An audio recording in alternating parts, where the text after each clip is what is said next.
So Proverbs chapter 8, verses 1 through 36. Wisdom, a very practical thing. So let's begin with verse 1. Do not rebuke a wise man for fear of his wisdom, springing like water and overflowing. Better to speak of fools for their folly. The lips of the sluggard will search for wisdom, but will find only trouble. Now I don't know who this is talking about, a wise man or a fool. But we've already heard in the previous chapter that the Lord created the fool, so we know which one he's talking about.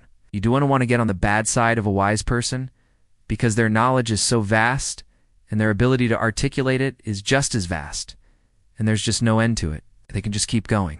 Their insights are deep. Don't get on the bad side of a wise man. On the other hand, fools, verse 3 says, do not rebuke a fool for fear he should become wise. In other words, you could be wasting your time. Don't waste your breath on somebody that's foolish, because if they were to become wise, then all their foolishness would have been removed. You're not going to get very far rebuking a fool. Verse 4, the fear of man will be turned into shame, and the expectation of the wicked perishes. But the righteous, he stands firm to this day and forevermore. This day has to do with judgment. The righteous stand firm to this day and forevermore. That is, the righteous will always stand firm, whether it's today or the day of judgment. They will stand firm.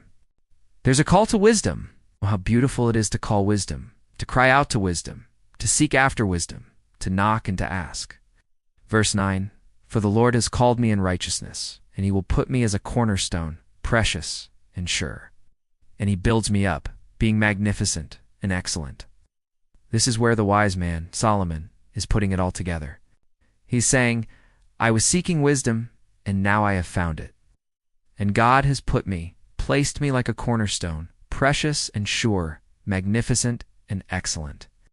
Verse 10, hear now, for I excel in important matters and gain in knowledge. He's telling the people, pay attention to me because I have gained a lot of weight. Not weight, but knowledge. I have gained a lot of knowledge. Verse 11, and I perceive what is right, what is beautiful. I discern the signs of time and what is just. And I am exceedingly clear of understanding, comprehending what is prudent. Oh, verse 12, come, you sons, for I am wearied with the great heat. My face is red with anguish. Now he's speaking to the sons again. He's saying, I'm tired. I need some rest. The heat, I think, refers to the sun. My face is red, like when you're in the sun too long. Verse 13, my flesh and my heart are failing. My mind and my thoughts are fled. Now why is this? Why does the wise man suddenly get tired? Because he knows his own limitations. He realizes that even though he's gaining knowledge and understanding, he still has needs. Even though he's building up this tower, he still gets weary. Even though he's on the path to wisdom, he gets tired. We all get tired. There's something about weakness that comes to us, even as we seek to understand and grow in our walk with God. Look at verse 14. He that confesses and repents will obtain instruction. Fear the Lord.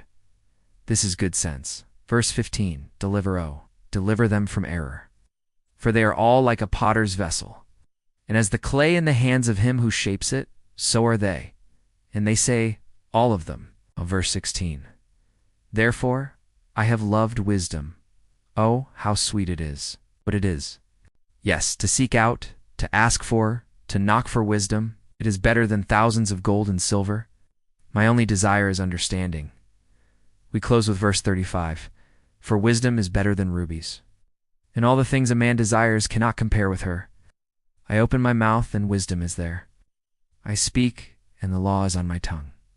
My lips speak of righteousness. My heart writes what is right. I hate all manner of iniquity, but evil of all, the wicked. That's a wonderful thought. What a privilege it is to have wisdom that comes from above, that is pure, peaceable, gentle, full of mercy, full of good.